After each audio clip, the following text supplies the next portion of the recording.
नमस्कार। आगाज एकेडमी के ऑनलाइन प्लेटफॉर्म पर आप सबका हार्दिक स्वागत, अभिनंदन।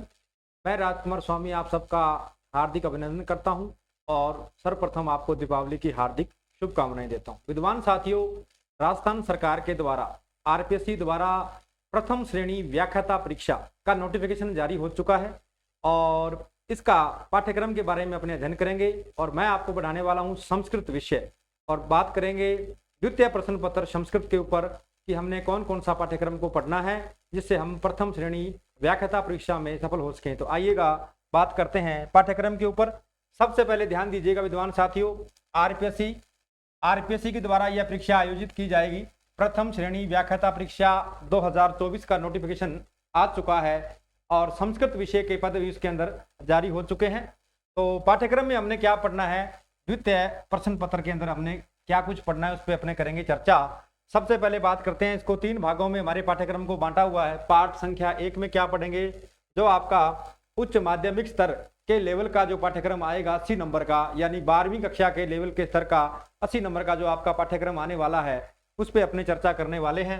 इसके अंदर सबसे पहले आएगा विद्वान साथियों लघु सिद्धांत कौमुदी आधारित संज्ञा प्रकरणता है प्रश्न, यानी संज्ञा प्रकरण जो है उससे संबंधित प्रश्न आएंगे आपके, जैसे इत संज्ञा विधायक सूत्र है, पद संज्ञा विधायक संज्ञा सूत्र है ना, और हलंतम जो सूत्र हैं। इस प्रकार के अपने 12-13 सूत्र हैं जो संज्ञा प्रकरण में मुख्य रूप से प्रयोग किए जाते हैं, उनका अपने क्या करना है, अध्ययन करना है। और दूसरा अपना टॉपिक आएगा जी संधि प्रकरणम, जो हमारी व्याकरण का आधार माना जाता है। संधि के अंदर 3 संधियां आएंगी जी, जैसे आपकी अच संधि प्रकरण है, हल संधि प्रकरण है और विसर्ग संधि प्रकरण है। तीनों संधियों के अपवाद सहित जो सारे सूत्र हैं वो अपने को पढ़ने पड़ेंगे जी। इसके बाद में आता है जी तीसरा पार्ट छंद प्रकरणम, और छंद प्रकरणम को हमने पढ़ना है। इसके अंदर आपके 12 से लेकर के 14 छंद हैं, उसके ऊपर अपने क्या है अध्ययन करने वाले हैं। और इसके बाद में पढ़ेंगे जी अव्यय ज्ञानम, न व्यय इति तद अव्ययम के बारे में अपने चर्चा करने वाले हैं जी। इसके बाद में आएगा विद्वान साथियों शब्द रूप संबंधी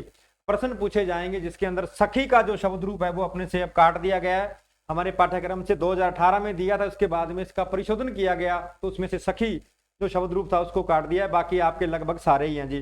धातु रूप प्रकरण की बात करें तो यहाँ थोड़ा सा सुधार किया गया है, यानी थोड़ी सी कमी की गई है। आत्मनेपदी धातु मुद को काट दिया गया है, उभयपदी धातु पच क्री और भज धातु को काट दिया गया है और प्रश्नपदी में गम पठ आदि धातु को जोड़ा गया है। तो यानी धातुओं में तो अपने को क्या है, ये अपने लिए लाभदायक रहने वाली हैं, क्योंकि पच क्री और भज धातु उभयपदी धातुएं हैं, इन तीनों को पाठ्यक्रम से काट दिया गया। बाकी आपकी लगभग सारी धातुएं हैं जी।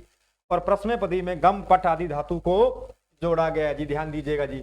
आगे अगर बात करें प्रत्यय प्रकरणम, आगे क्या आएगा जी आपका इसमें प्रत्यय प्रकरणम, और प्रत्यय में आपके 3 प्रत्यय पढ़ेंगे जी, कृदंत कृत प्रत्यय, तदित प्रत्यय और स्त्री प्रत्यय, जो आपके लगभग सारे ही क्या है मुख्य रूप से अपने 22 से लेकर के 25-26 तक अपने क्या है प्रत्यय, उनके ऊपर अपने की चर्चा करेंगे। क्योंकि पाठ्यक्रम में सारे बातें लिखें तो अपना वीडियो लंबा हो जाएगा और देखने में क्या होती है असावधानी होती है, तो पाठ्यक्रम को मूल रूप से अपने जानना है, ध्यान दीजिएगा जी। अब आता है जी पाठ संख्या 2, जो आपका स्नातक स्तर यानी बीए लेवल का आएगा, ध्यान दीजिएगा जी। बीए लेवल का, बैचलर ऑफ आर्ट के लेवल का जो पाठ्यक्रम आएगा उसमें क्या आएगा, सबसे पहले आता है जी अलंकार प्रकरणम, यानी अलंकारों का हमें ज्ञान करना है, कौन कौन से अलंकार हैं तो उन अलंकारों के बारे में पढ़ने वाले हैं। इसके बाद में समासा, जो बहुत ही अच्छा टॉपिक है, 5 प्रकार के अपने समास, पंचदहा समासा, उसके ऊपर अपने अध्ययन करने वाले हैं। इसके बाद में आएगा जी हिंदी वाक्य नाम अनुवाद है, हिंदी वाक्यों का संस्कृत में अनुवाद करना भी आपकी परीक्षा में अपने से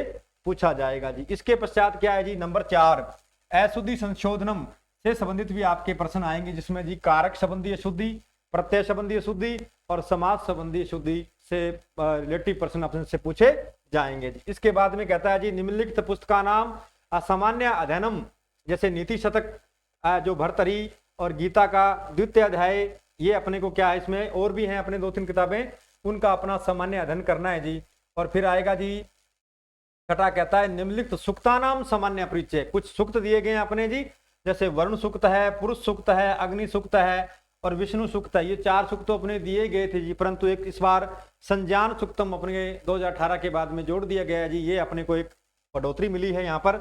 इसके बाद में आएगा जी संस्कृत साहित्य से इतिहास से संबंधित प्रश्न, जिसमें आपका वैदिक साहित्य, लौकिक साहित्य और महाकवि नाम, काव्य नाम, परिचय से संबंधित प्रश्न आएंगे। अगर वैदिक साहित्य की बात करें तो वेद आगे, ब्राह्मण आगे, आपके इनसे संबंधित प्रश्न आएंगे जी। और लौकिक में आपके रामायण और महाभारत से संबंधित प्रश्न। और महाकवि नाम, काव्य नाम, परिचयों में जैसे कालिदास है, अश्वघोष है, भारवी है, माघ है, श्रीहर्ष है आदि, इनका परिचय और इनसे संबंधित रचनाओं से संबंधित प्रश्न हमसे पूछे जाएंगे जी।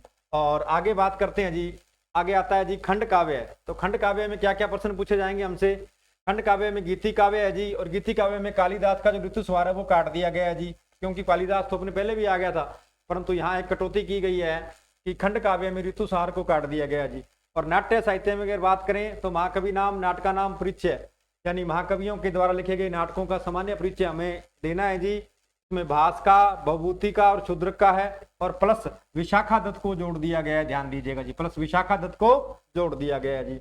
और अर्वाचीन कवि तथा तेषाम रचनाम परिचय, इसमें अंबिका दत्त व्यास, देवऋषि कल्लानाथ जी शास्त्री, भट्ट मथुरानाथ शास्त्री, डॉक्टर प्रभाकर शास्त्री, डॉक्टर शिव सागर, मोहनलाल पांडे और प्रोफेसर हरिओम आदि जो है अर्वाचीन कवि, जो नवीन कवि हैं, वो हमारे पाठ्यक्रम में हमको क्या है पढ़ने पड़ेंगे जी। और इसके बाद में अगर बात करें पार्ट 3 की, स्नातकोत्तर, जो आपका MA लेवल का पाठ्यक्रम होगा, मास्टर ऑफ आर्ट के लेवल का पाठ्यक्रम होगा, इस पे आपने ध्यान देना है जी। सबसे पहले इसमें आता है जी कारक प्रकरणम। कारक प्रकरण संबंधी सूत्र है जी, प्रथमा व्यक्ति से लेकर के 7वीं व्यक्ति तक 6 कारक होते हैं, 7 व्यक्ति होते हैं, उनका पूरा का पूरा सामान्य परिचय एवं कारक व्यक्ति और उपद व्यक्ति का ज्ञानम हमें करना पड़ेगा जी। तो कारक प्रकरण पूरा है हमारे। इसके बाद में आता है जी नंबर 2 भाषा विज्ञान संबंधी प्रश्न, जिसमें भाषा की उत्पत्ति से संबंधित प्रश्न आएंगे जी, उच्चारण स्थानानी संबंधी प्रश्न, और ध्वनि नियमा और भाषा नाम वर्गीकरणम संबंधी प्रश्न आपके पाठ्यक्रम में से प्रश्न हमसे पूछे जाएंगे जी। और इसके बाद में करें तीसरे बात की, तो निम्नलिखित दर्शन ग्रंथा नाम, यानी यहाँ पर अपने पास कुछ दर्शन आएंगे जी, उन दर्शनों का भी अपने अध्ययन करना पड़ेगा। अगर बात करें तो जैसे सांख्य कारिका है, ईश्वर कृष्ण द्वारा रचित सांख्य कारिका, चावार्क दर्शन है, उसका हमने नास्तिक दर्शन के बारे में अध्ययन करना है। और तर्क भाषा केशव मिश्र के द्वारा जो रचित है, उसका भी अपने क्या करना पड़ेगा, अध्ययन करना पड़ेगा जी। इसके बाद में अगर बात करें जी नंबर 4 पे आता है जी अलंकार शास्त्राणाम सामान्य अध्ययनम, अलंकार शास्त्राणाम सामान्य अध्ययनम। इसके अंदर सबसे पहले आएगा जी नाट्य शास्त्र, जो भरतमुनि का द्वारा लिखा गया है। देखो पहले हमें पूरा का पूरा नाट्य शास्त्र को पढ़ना पड़ता था, परंतु इसमें थोड़ी सी क्या है सीमा का निर्धारण किया गया, यानी इसका पहला और दूसरा पार्ट ही हमें को पढ़ना पड़ेगा, पहला और दूसरा अध्याय ही नाट्य शास्त्र का हमने अध्ययन करना है जी। इसी प्रकार से अगर बात करें काव्य शास्त्र की, काव्य प्रकाश की, ये मम्मट के द्वारा लिखा गया, इसके बारे में अपने संपूर्ण मुख्य रूप से क्या है सामान्य रूप से इसका अध्ययन करना है जी। इसके बाद में साहित्य दर्पण, तो पहले अपने को पूरा का पूरा साहित्य दर्शन पढ़ना पड़ता था, जो विश्वनाथ के द्वारा रचित है, और अब हमको क्या कर दिया जी पहला और दूसरा इसका परिच्छेद पढ़ना है, और तीसरे परिच्छेद की 28वीं कारिका तक ही हमने क्या करना है अध्ययन करना है, बाकी का हमने नहीं पढ़ना है जी। यानी यहाँ पर हमें थोड़ी सी सहूलियत महसूस होती है। जिसके बाद में आता है जी धवन्य लोक है, जो आनंद वर्धन के द्वारा क्या है जी रचित है जी, आनंद वर्धन के द्वारा क्या है रचित है। तो अगर बात की जाए तो सामान्य रूप से हमें को क्या है इस पाठ्यक्रम को पढ़ना है, और इसके बैच अपने आगाज एकेडमी के ऑफिशियल यूट्यूब चैनल और इसके ऐप के ऊपर आपको उपलब्ध रहेंगे। तो मुझे आशा है कि आप इस पाठ्यक्रम से परिचित हो गए होंगे, और इस पाठ्यक्रम को आधार बना करके, रणनीति बना करके आपने क्या है तैयारी करनी है। नोटिफिकेशन आपके सामने आ चुका है, तो हम ऐसी ही कामना करते हैं कि आप अपनी सब रणनीति बना करके अपने पाठ्यक्रम को ध्यान से अध्ययन कर करके और अपने लक्ष्य की तरफ आप अग्रसर होंगे। पुनः एक बार आपको दीपावली की हार्दिक शुभकामनाएं। मिलते हैं नेक्स्ट। जय हिंद, जय भारत, नमस्कार।